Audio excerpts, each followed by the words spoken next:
Всем привет! Вы на канале Кухня Эвелин. И сегодня приготовим самые вкусные в мире фаршированные перцы. Перцы получаются невероятно сочные, с нежнейшей тающей начинкой и легким сливочным оттенком. Этот рецепт от поваров с 30-летним опытом работы в киевских ресторанах и круизных лайнерах. В процессе приготовления я раскрою все секреты, как приготовить правильную, сочную, насыщенную начинку. Какой добавить рис, как подготовить соус и получить идеально сочные перцы. Я повторила все советы и тонкости от поваров, чтобы вы получили наилучший вкус. Рецепт универсальный и подойдет как голубцам, так и к тефтелям. Итак, начнем приготовление. В первую очередь нам понадобится рис, его нужно отварить до полуготовности. Берем круглый рис, потому что в нем содержится максимальное количество крахмала и фарш будет очень нежным. 1,5 стакана риса. Стакан у меня 250 мл. Промываем рис. На одну часть риса заливаем 2 части воды. Значит, 1,5 стакана риса и 3 стакана воды. Ставим рис на плиту и доводим до кипения. После того, как закипит, провариваем 10 минут. Нам нужна полуготовность. Дальше нам понадобится фарш. У меня здесь 1,5 килограмма, 70% свинины и 30% куриного бедра. Лучше всего брать свиную лопатку. Фарш пока отставляем в сторону и готовим все добавки, которые нужно добавить в начинку для перцев. Дальше готовим пассеровку. Одну большую луковицу нарезаем кубиками. Сырой лук в фарш не добавляем, так как он имеет запах. Поэтому должно быть пассеровка, поджаренный лук. Рис закипел, варим примерно 7-10 минут, не больше 10 минут. Через 7 минут у меня рис уже полуготовый, я его выключаю, накрываю крышкой и отставляю. В разогретую сковороду добавляем немного растительного масла. И обжариваем лук до золотистости.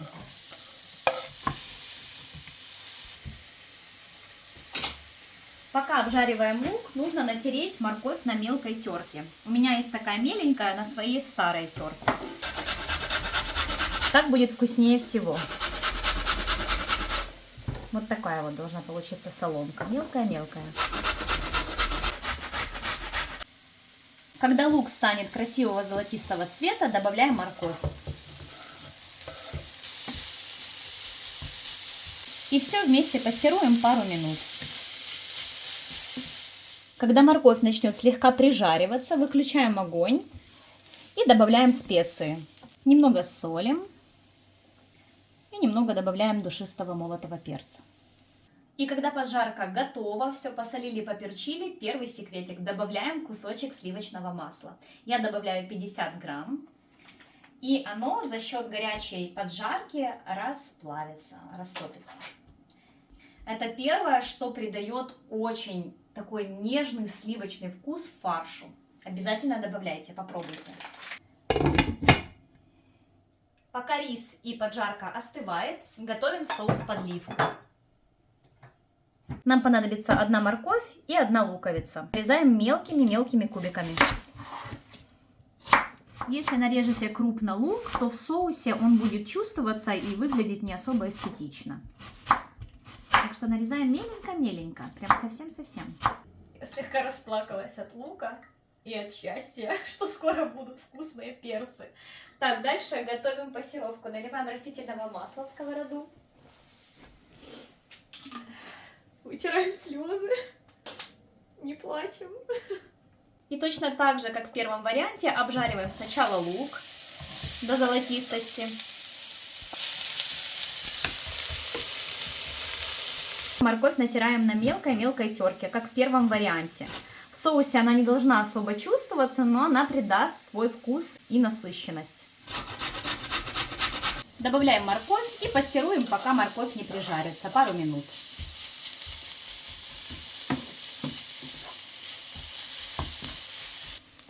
В готовую пассеровку добавляем томатную пасту, разведенную водой. У меня здесь 130 грамм томатной пасты. Так как мне нужно много соуса, поэтому я сделаю из 2 пачек. Получится 260 грамм томатной пасты. Добавляем воды, перемешиваем и вливаем в поджарку.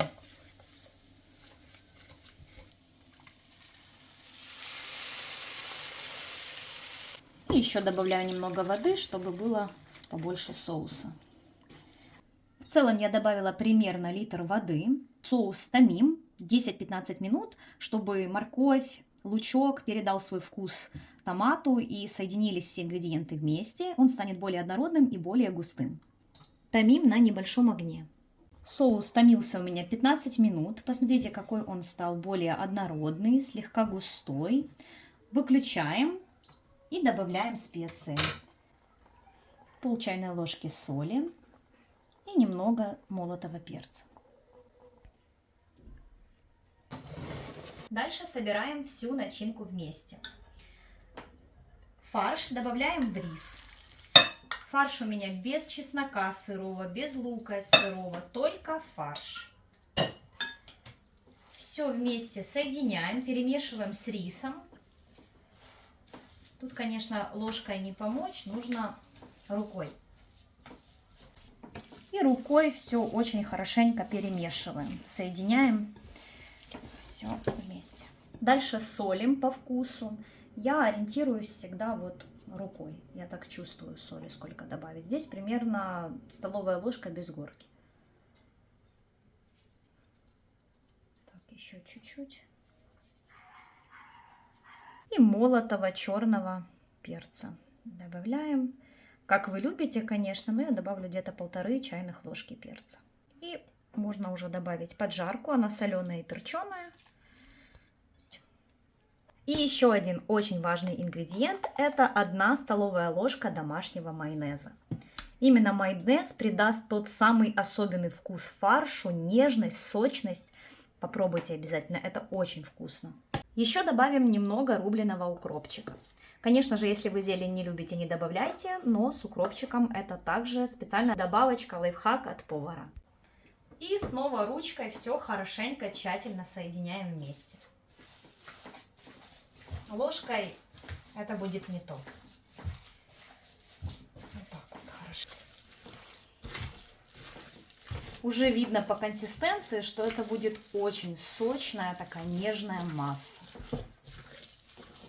Отбивать, кстати, также не надо, просто хорошенько перемешиваем. Еще вы скажете, почему не сырой рис? А сырой рис забирает влагу с фарша, вытянет всю влагу с мяса и будет такой достаточно суховатый перец. В принципе, многие так тоже делают, но я не советую. Проварите до полуготовности именно круглый рис, и вы получите совершенно другой результат. Все, фарш перемешали, все соединили. Дальше фаршируем перец. Выбирайте сладкие сорта болгарского перца. У меня белозерка. И вот такие вот мясистые, но они тоже такие сладенькие, вкусные. Они мне из села приехали.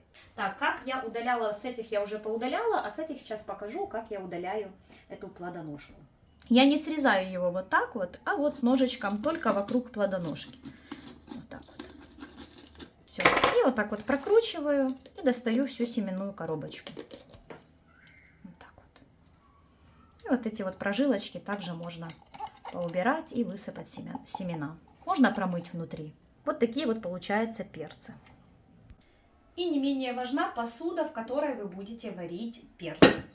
Лучше всего это вот такая вот казанок, либо утятница. В ней вот максимально вкусно будет получаться. Тушение происходит вот максимально правильно. У меня она небольшого размера, но обычно я делаю просто все в мультиварке. Мультиварка, кстати, вообще отлично справляется со своей задачей. Так что я сделаю и в мультиварке, и в этом казанке. И можно фаршировать перцы. В казанок буду класть поменьше перчики, чтобы вместилось их туда побольше.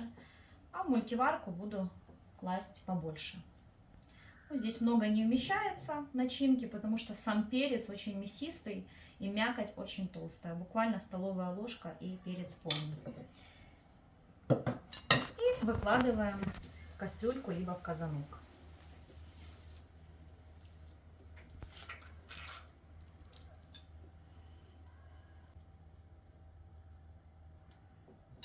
Если хотите распределить максимально фарш по перчику, можно вот так вот пальцем. Еще часто повара перед фаршированием баланшируют перец в кипящей воде пару минут. Я разницу во вкусе особо не чувствую, поэтому этот шаг пропускаю. А вы обдаете перец кипятком? Напишите обязательно в комментариях. Казанок заполнили перчиком, теперь наполняем чашу мультиварки.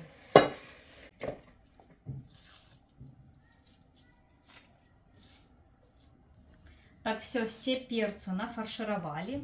Конечно же, распределили их, но такие размеры здесь очень крупные, здесь очень мелкие, и распределили по мискам. Но вот осталось у меня немножечко один крупный вот такой вот, и еще фарша. Я думаю, вот такой вот казанок небольшой как раз можно будет наполнить.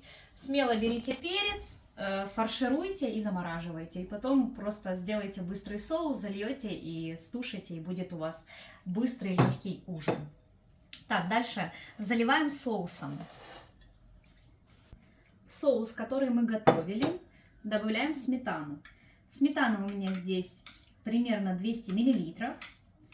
Вливаем в соус и тщательно перемешиваем. Сметаны можно и поменьше взять. У меня 20% жирность, можно 15%. Здесь вообще это не важно. Самое важное, попробуйте соус. Он не должен кислить. Если томатная паста была сильно кислая, либо же вы делали не с томатной пасты, а с помидоров, тогда попробуйте на вкус и для регуляции кислоты добавьте столовую ложку сахара. И заливаем перцы. Если соуса вам не хватает, тогда можете добавить воды. Но желательно, чтобы у вас сразу в момент варки соуса добавляйте столько воды, чтобы вам примерно хватило покрыть перцы. Ну и плюс, если вот так, как я, не разделять, а сделать все в одной емкости, тогда соуса не нужно будет так много.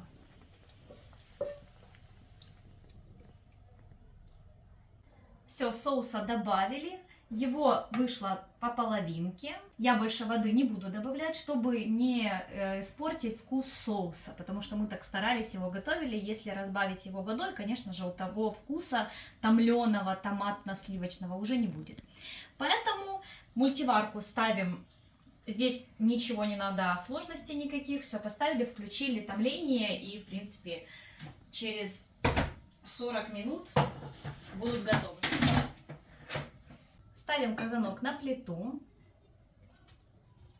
доводим перцы до кипения, и после того, как закипит, томим, тушим примерно 40 минут. Проверяем перец на мягкость, он должен быть такой мягенький и почти разваристый, то есть такой мягенький-мягенький. Ну и фарш, конечно же, за это время уже приготовится. Ориентируемся по перцу. Ну что, перцы готовы. Томила я их 45 минут под закрытой крышкой на среднем огне. Так, вот как выглядит в казанке.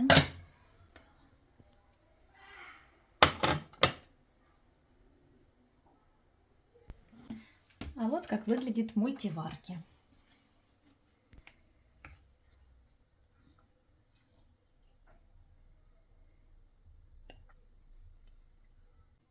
Посмотрите, какие невероятно красивые перцы получились.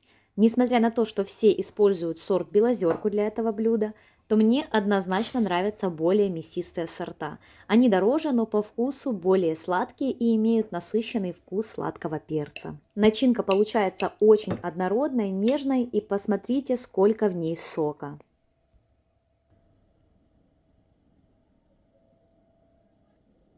За счет того, что мы измельчили мелко лук и морковь, они просто дополняют вкус, но никак не чувствуются.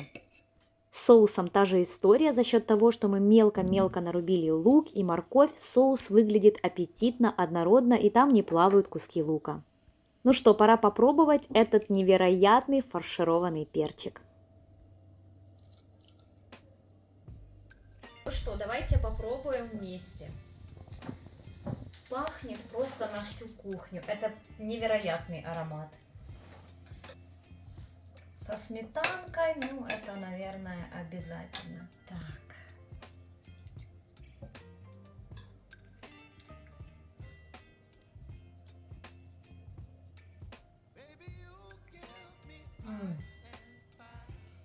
Я не могу вам передать этот вкус. Это просто неземной вкус.